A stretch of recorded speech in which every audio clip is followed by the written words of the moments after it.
The wheel spins, the breath stops, one heartbeat decides everything. In that instant, time freezes and the universe flips a coin. Heads you live, tails you vanish into the quiet math of chaos. Every survivor of the impossible remembers that single second, the sound, the shock, the silence. It's not just adrenaline, it's probability disguised as instinct. The air, the fire, the crash, all obey rules we can't see yet, somehow they spare a few. These aren't miracles. They're accidents that refuse to finish their job. From skydivers falling from the clouds to drivers crushed by steel, each story bends reality for one more breath. Every variable says you die, and yet they didn't. So what is luck, really a number, a glitch, or a design we'll never decode? Maybe the answer lies not in faith, but in physics pretending to be mercy. This is the logic of luck, where survival is explained by chaos itself. Luck is the world's oldest mystery dressed in coincidence and timing. Some call it divine mercy, others call it math they can't explain. But luck in its purest form is a collision of physics and chaos. It's when the impossible equation suddenly chooses the number you didn't expect. A falling plane hits a haystack. A broken parachute lands on a nest of venom. A sinking ship explodes just right to throw someone back to life. These aren't just accidents. They're the universe solving problems with irony. Scientists might call it probability. Survivors call it a second chance. Because every near-death story is really a study of precision. The perfect angle, the perfect second, the perfect mistake. And when those three align, what we call luck starts to look more like a formula. So maybe luck isn't random after all. Maybe it's logic written in invisible ink. And today we'll try to read it one impossible story at a time. Stephen McCormack had spent decades behind the wheel hauling steel across New Zealand's long grey roads. But one morning, his routine turned into a headline physics problem. While checking the connection between his truck's trailer and cab, his foot slipped on the metal hitch. He fell backwards straight onto the brass valve that fed compressed air to the brakes. The sharp hiss that followed wasn't just air. It was pressure entering his body at nearly 100 psi.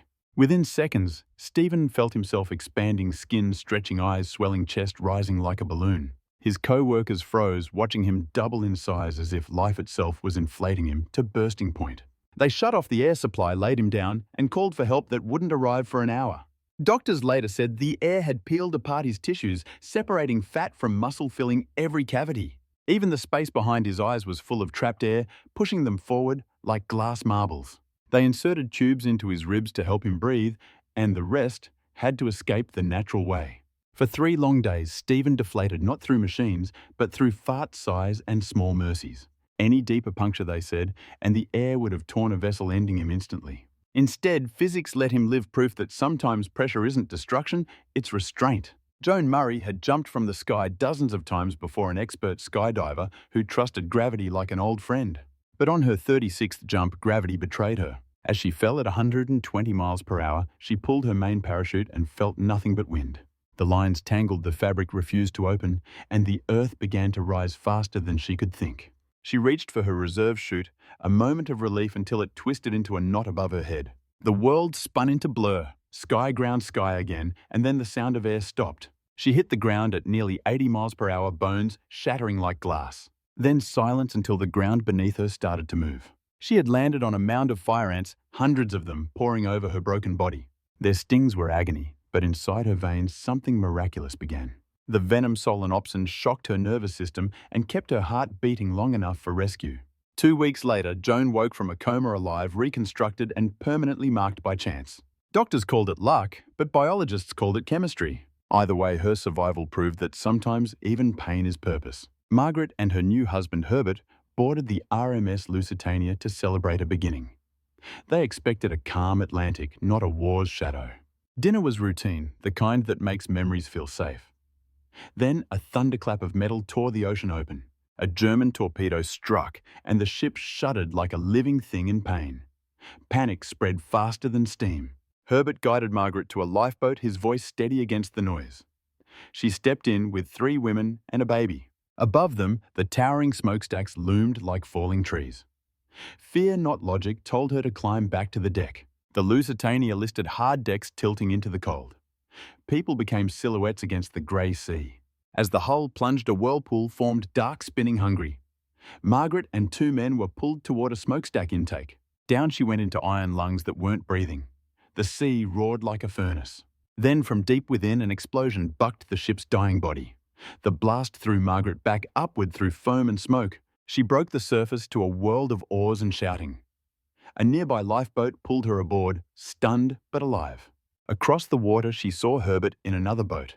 Tears on his face had already said goodbye. He thought she was gone, claimed by iron and current. Fate returned her on a wave instead. The same force that dragged hundreds under had ejected one person to light. Luck or timing wearing a disguise. Margaret survived the abyss by inches and seconds. Sometimes the ocean swallows, sometimes it spits you back. Julie and Liz thought it would be another peaceful morning on the bay, just two friends chasing sunlight and calm waves. The sea was alive that day, a feeding frenzy of gulls and fish darting near the surface. They paddled closer, unaware they were crossing into a whale's dining room. Beneath them, a school of fish tightened into a swirling bait ball, shimmering like a living mirror. Then the water below darkened the shadow of something vast rising fast. Before they could scream, the ocean opened. A massive humpback whale surged upward, jaws wide. For a heartbeat, the world disappeared inside that mouth-salt echo and darkness. The kayak vanished beneath the surface, swallowed by accident, not intention. But nature has rules, the whale's throat too small for anything but fish. Within seconds, the women were spat out like driftwood coughed back to air. They surfaced, coughing, wide-eyed, clinging to each other, and the broken kayak.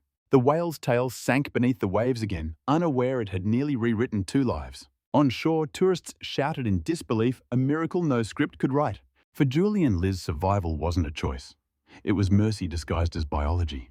Matthew arrived at the factory like he did every morning, coffee in hand, mind already on work. The machines hummed in rhythm conveyor belts, whispering steel and purpose. As he leaned close to inspect a moving belt, his overalls snagged on something unseen. In a heartbeat, he was pulled forward, no time to shout, no time to think.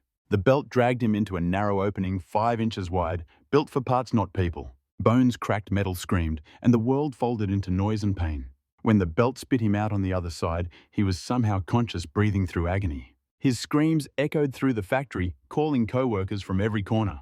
They froze the sight, too unreal, too impossible, but then moved with desperate precision. Paramedics arrived, staring at a man the machine had tried to erase. His pelvis, ribs and spine were crushed. Doctors whispered that he wouldn't last the night. But surgeries stitched him back together, 6 in total, like rebuilding a broken engine. 18 months later, Matthew walked again, each step a defiance of probability. He returned to the same factory, the same belt, and smiled at the machine that couldn't end him. 6 strangers stepped into chaos and walked back out breathing. 2 things followed them home: questions and math. We call it luck because impossible is easier to say than perfect timing. Yet every save had a clock hidden inside it. Stephen survived because air chose tissue, not vessels. Pressure obeyed rules and paused at the edge of disaster. Joan lived because venom acted like a crude defibrillator. Biology wrote mercy in chemicals no human planned. Margaret rose because an explosion pushed the right way at the right second. Destruction became a staircase for one person only. Julie and Liz resurfaced because a whale's throat refuses anything but fish. Nature is indifferent, but its anatomy can still be kind. Matthew walked again because a 5-inch gap bent physics without breaking him. Machinery missed by margins, and margins are everything. Frane laughed because probability got tired of being wrong. When chaos repeats, it starts to look like design. Across all 6 stories, 3 variables kept repeating: timing, position, resilience. Change one and the ending changes with it. Timing is the invisible editor of life. Cut too soon and the scene ends differently. Wait 1 beat and survival enters the frame. Position is geometry with consequences. A few inches left or right and there is no story to tell. Resilience is the quiet force that holds the line until help arrives. Bodies break, but intention buys seconds. Put them together and luck stops being random. It becomes a formula you only recognize after it saves you. That's the logic of luck: merciless, precise, and sometimes merciful by accident. Luck isn't a promise. It's an interruption, a brief rewrite in the script of cause and effect. It doesn't choose favorites, but sometimes it pauses the fall just long enough for someone to stand again. Every survivor in this story carries the same invisible souvenir: silence, disbelief, and gratitude, shaped like fear. Because once you've seen death hesitate, you never look at coincidence the same way. Luck may look random, but it always leaves fingerprints in timing, in the physics of rescue, in the seconds that stretch. The body remembers chaos like a dream it can't fully wake from. But in that dream, instinct and chance dance together, neither graceful, yet both unstoppable. We build our myths around luck because it makes the world feel negotiable even when it isn't. We measure probability run simulations and pray between equations hoping the next miracle still has room for one more name. The people in this story didn't conquer death, they interrupted it. They remind us that survival isn't about strength, it's about alignment with the unplanned. Maybe the universe doesn't care, but it occasionally blinks, and that blink is enough. So the next time chaos stares back, remember, it's already done the math. And if you're still here to hear this, the equation already favored you once.